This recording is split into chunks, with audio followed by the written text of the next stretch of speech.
Now his grip is twisted up. From here, it's much harder to use to control. Oh, you okay? Sorry. Well, we know it works. Hey guys, so I'm answering some questions from comments. I had a request from a user, Hussam, asking how to defend against the cross pant pass. So go up. So I break it down into a few different tiers. The first thing is certain grips I can allow. Like if my opponent grabs the same grip pant, this isn't so bad. I can have this come up, make a crawler grip and do things.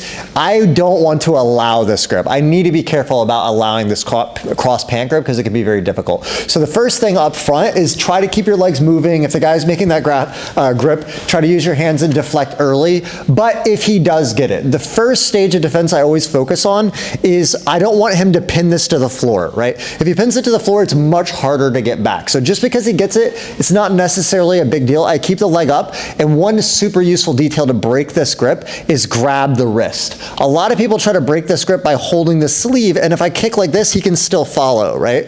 But when I grab the wrist, his wrist can't follow it, so it's very easy to break. So if I'm moving, go on this side here. So if I'm moving and he makes the grip here like this and somehow he gets this, I'll use this top leg over to defend for a second, and I have both hands up ready, and now I'm really fast. I can use one hand, either hand, or both hands, and really fast I'm gonna break this, bring it back out, and go back out to the grip fight. So if you're fighting and you see your opponent makes this grip early, he pins it to the floor maybe, like this, I'll push with this foot, try to get it in the air, catch the wrist, break, and go back to the grip fight. Let's say that he gets it pinned to the floor, and now for whatever reason that's a little bit harder. The next tier of defense is I do not want to allow him to get a good lapel grip. If he gets the lapel grip with this, back up a little bit. Back up a little bit, yeah.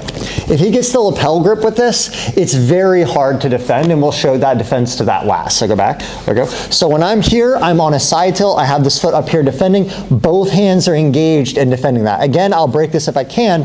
If not, and I have a lot of space, I defend, and I'm gonna do a quick roll through, and that's gonna mess up his grip. He may continue to hold.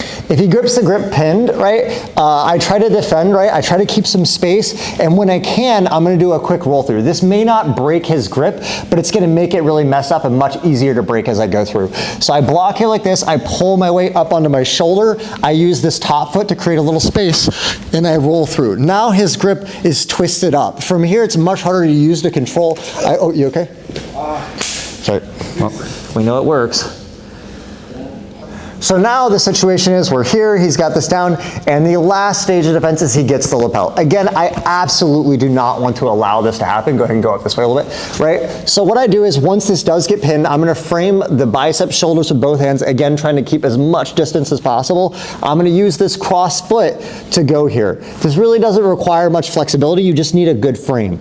Once I get this foot across to the lapel, as he tries to continue going that way, it's much easier to create space and break that grip off.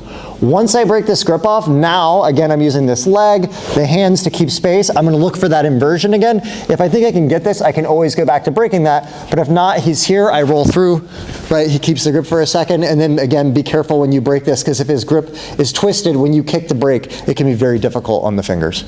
All right guys, hope you found the video useful. Please be sure to leave a comment. I'm gonna try to do a lot more answers to these quick questions because I think it makes great videos and really focuses on what you guys need.